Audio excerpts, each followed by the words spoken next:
ప్రజల దేవుని నామానికి మహిమ కలుగును గాక. ప్రియ దేవుని బిడ్డలారా, 10-12 నిమిషాలు ఉంటున్న ఈ వీడియోలని లాస్ట్ వరకు చూడండి. చూసి మీకు ఇష్టమైతే లైక్ చేయండి, షేర్ చేయండి, సబ్స్క్రైబ్ చేయండి. ప్రియ దేవుని బిడ్డలారా, ఈరోజు నేను చెప్పబోతున్న సందేశం ఏమంటే, బైబిల్ని ఇంకా యేసుక్రీస్తుల వారి సత్యము. యోహాను సువార్త 14వ అధ్యాయం 6వ వచనంలో, నేనే మార్గమును, సత్యమును, జీవమును అన్నాడు ఆయన. అంటే ఈరోజు సత్యం అనే యేసుక్రీస్తుల వారు ఆయన సత్యము. ఇప్పుడు ఆ సత్యం అనే యేసుక్రీస్తుల వారు సంఘానికి స్తంభము. ప్రతి ఒక్క సంఘానికి కూడా ఆయన స్తంభము. ఏ స్తంభమై యేసుక్రీస్తుల వారు సంఘానికి ఉంటున్నాడో, ఆ సంఘములో ప్రతి ఒక్కరు కూడా ఆ స్తంభంపై ఒక స్లాబ్గా అంటే ఫౌండేషన్గా వేయబడాలి. రూపింగ్ ఏ సత్యం అనే స్తంభము సంఘములో స్థిరంగా ఉంటుందో, స్తంభం స్థిరంగా ఉండాలి. ఆ స్తంభం పైన ఫౌండేషన్ అంటే స్లాబ్ కూడాను బందోబస్తుగా వేయాలి. ప్రియ దేవుని బిడ్డలారా, ఆయన ఇంకొకటి సంఘమునకు శిరసై ఉన్నాడు. సంఘానికి యేసుక్రీస్తుల వారు శిరస్సు అయితే, మనమందరం కూడా అవయవము. ప్రతి ఒక్కరు కూడా మనం అవయవాలము. సంఘానికి మనమందరం కూడా చెయ్యి, కాలు, ముక్కు, చెవులు, తల శిరస్సు యేసుక్రీస్తుల వారు. మరి ఆ శిరస్సుకు మనమందరం కూడా అవయవములై ఉండాలి. యేసుక్రీస్తుల వారి ప్రియ దేవుని బిడ్డలారా, సంఘానికి శిరస్సు, సంఘానికి మూల స్తంభము. ఇప్పుడు ఆ స్తంభమై ఉన్న యేసుక్రీస్తుల వారి యొక్క మాటలో ఒక్కొక్క సంఘములో ఒక్కొక్క విధంగా ప్రకటింపబడుతున్నాయి. సంఘాలు ప్రియ దేవుని బిడ్డలారా, ప్రతి విషయంలో కూడా దేవుని ఆధారం చేసుకోలేదు ఎవరు కూడా. ఒక కాపరి సంఘానికి శిరసై ఉన్న యేసుక్రీస్తుల వారిని ఆధారం చేసుకొని బోధించాలి. ఈరోజు వాళ్ళు ప్రకటించే ఒక మాటలే ప్రాముఖ్యం అయిపోయినాయి. వాళ్ళు చెప్పే బోధే కరెక్ట్ అనుకుంటున్నారు.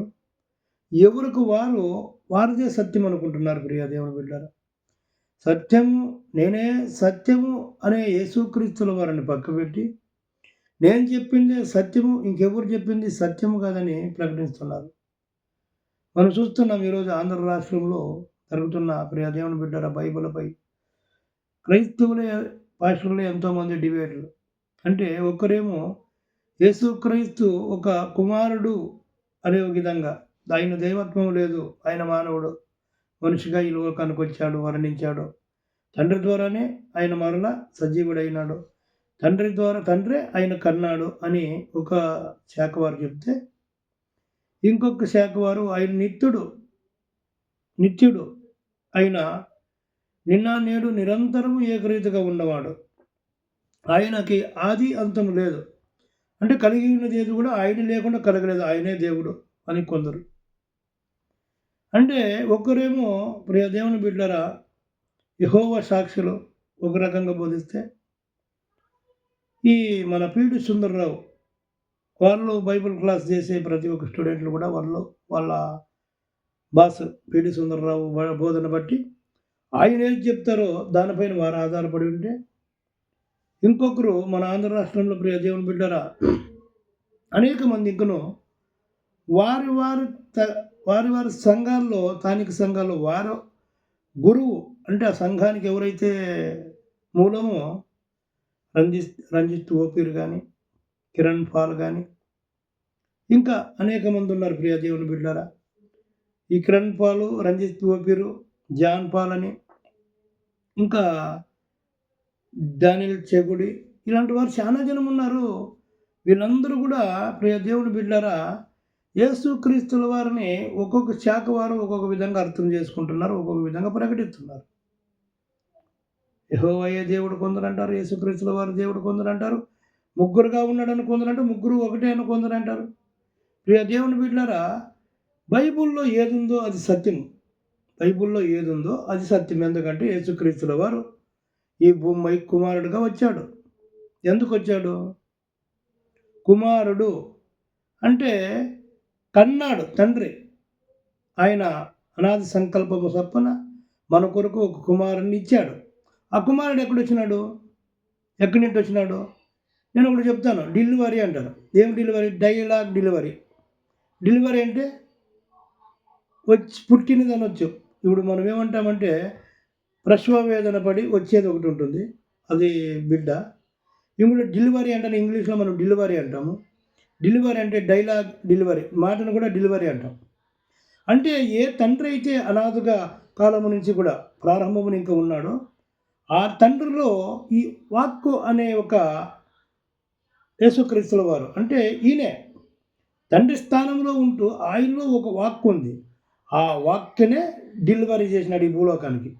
ఆ వాక్యమే శరీరమును ధరించుకుంది. ఆయన చేసిన ఈ మంచి కార్యక్రమములనే ప్రియ దేవుని బిడ్డరా పరిశుద్ధాత్మ అనే ఒక ప్రియ దేవుని బిడ్డరా ప్రత్యక్షత ఇక్కడ జరిగింది.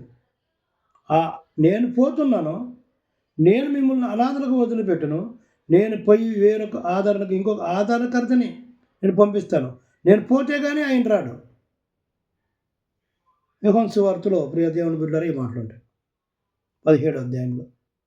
నేను చెప్తున్నది ఏమంటే యేసుక్రీస్తుల వారు ఆదిలోనే ఉన్నవాడు. ఆయన ఆది యందు వాక్యం ఉండెను, ఆ వాక్యము దేవునితో ఉండెను, ఆ వాక్యమే దేవుడై ఉండెను. ఈ మాటలను అర్థం చేసుకోండి. ఈ వాక్యం ఎక్కడుంది? ఆదిలో ఉంది. ఎవరి దగ్గర ఉంది? దేవునితో ఉంది, దేవునిలో ఉంది. ఆ వాక్యమే కలుగును కాక అంటే బయటకు వచ్చింది, వచ్చి ఇదంతా కూడా కలుగజేసింది వాక్. ఇప్పుడు నాలో మాట ఉంది ప్రియ దేవుని బిడ్డారా. నేను గట్టిగా ఏదైనా అరిసి ఒకరిని ఏదైనా తీసుకోరండి అంటేనే తీసుకోను. మౌనంగా ఉంటే నేను చెప్పుకోకుండా వారు ఏది కూడా చేయలేరు. నా వాక్యం ఎప్పుడు బయటికి పోతుందో ఆ వాక్యం నేను ఎవరికైతే చెప్తున్నారో ఆ మనిషి అక్కడ ఆ కార్యాన్ని చేస్తాడు. అప్పుడు నా మాట ద్వారా అక్కడ ఒక పని జరుగుతుంది. అక్కడ చేసేవాడు వానికి ఇష్టమైతేనే చేస్తాడు. ఏ యేసుక్రీస్తుల వారైతే వాక్యమై వచ్చాడో ఆ వాక్యమై ఉన్న దేవుడు పరిశుద్ధుడు. ఆయన పరిశుద్ధుని ప్రేమిస్తున్నాడు, పరిశుద్ధతకై భూలోకంలో బ్రతికాడు. ఆయన పాపము లేనివాడు, పాపము అంటనివాడు. ఆ వాక్కు ప్రియ దేవుని బిడ్డరా తండ్రి గర్భంలో ఉంది. అంటే నాలో నా మాట ఉంది. ఇప్పుడు ఆ మాట బయటకు రిలీజ్ అంటే డెలివరీ అవుతుంది. నేను మాట్లాడుతున్నాను, ఈ మాటలు మీకు వినపడాలంటే డెలివరీ అంటే డైలాగ్ డెలివరీ, మాట డెలివరీ కావాలి. అలాగ కన్నాడు దేవుడు ఆది సంకల్పంలో. అనాది కాలంలోనే దేవుడి ప్రారంభంలోనే ఈ మానవుల కొరకు దేవుణ్ణి ఎలా నేను పంపాలంటే ఆయనలో ఉన్న వాక్ని కుమారుడుగా పంపించాడు. వాక్ శరీరాన్ని ధరించింది, పిండముగా రాలేదు. ఆ వాక్ వచ్చి శరీరాన్ని ధరించింది. ఆ శరీరమును ధరించి ప్రియ దేవుని బిడ్డరా గొప్ప కార్యాలు ఇక్కడ చేసింది. మనుషులు చేయలేని కార్యాలు, ప్రారంభముని ఇంకా ఆదాముని ఇంకా ఏ మనుషుడు కూడా చేయలేని కార్యాలు చేసి ఈ సమాజంలో మన కొరకు ఒక స్థానాన్ని నిలబెట్టింది. ప్రియ దేవుని బిడ్డరా, నేను త్రిత్వం ఉండాలి అంటే ఎలా మనం అర్థం చేసుకోగలమంటే తండ్రి, ప్రియ దేవుని బిడ్డరా, కుమారుడు, పరిశుద్ధాత్మ ముగ్గురిని ఎలా చూడాలంటే ఇప్పుడు నాలోని ఇంకా ఒక మాట మీకు వినపడుతుందంటే నేను మాట్లాడుతూనే వస్తుంది. ఈ మాటను ఏమనొచ్చునంటే డెలివరీ డైలాగ్ అంటే ఒక మాట డెలివరీ కావాలి. తండ్రి కన్నాడు, అనాథ కాలంలోనే తండ్రి మన కొరకు కుమారుడిని కన్నాడు. ఆ కుమారుడు ఎవరు?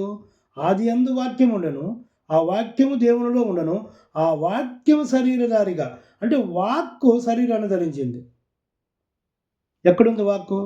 ఇప్పుడు నా వాక్కు నాలో ఉంది. వాక్యానికి ఏం లేదు, ఈ మాటకి ఏం లేదు, శబ్దం మీకు వినపడుతుంది అంతేనే, దీనికి ఏం లేదు, శరీరం లేదు. ఇప్పుడు ఆయన దేవుడు కాబట్టి ఆ వాక్యమై ఉన్న దేవుడు ఒక శరీరాన్ని ధరించుకున్నాడు. శరీరాన్ని ధరించుకొని రక్తమాంసములలో పాలువాడై మన దగ్గరకు వచ్చి మనం ఏదైతే చేయలేకపోతున్నామో అది చేసి ఆయన తండ్రి యొక్క చిత్తమును అంటే ఆయన ఏ సంకల్పంతో ఇక్కడ వచ్చినాడో కుమారుడుగా ఆ పనిని ఇక్కడ సంపూర్ణంగా చేస్తున్నాడు. చూడండి ప్రియ దేవుని బిడ్డలారా, బైబిల్ని మనం అర్థం చేసుకునే విధానాన్ని బట్టి దేవుడు మనకు ప్రత్యక్షత, ఆయన ప్రత్యక్షతను మనం కనుక్కోగలుగుతాం, చూడగలుగుతాం. మనము కన్నులుండి గుడ్డివారం అయిపోతున్నామంటే చెవులుండి కూడాను చెవిటివారము.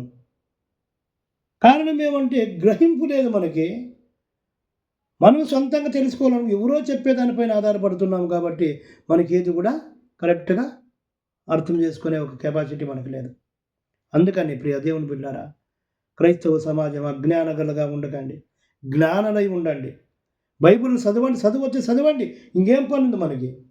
చదువు రానోడికైతే ఎట్లప్ప చదివేది అనొచ్చు, వాడు ఇని తెలుసుకోవచ్చు.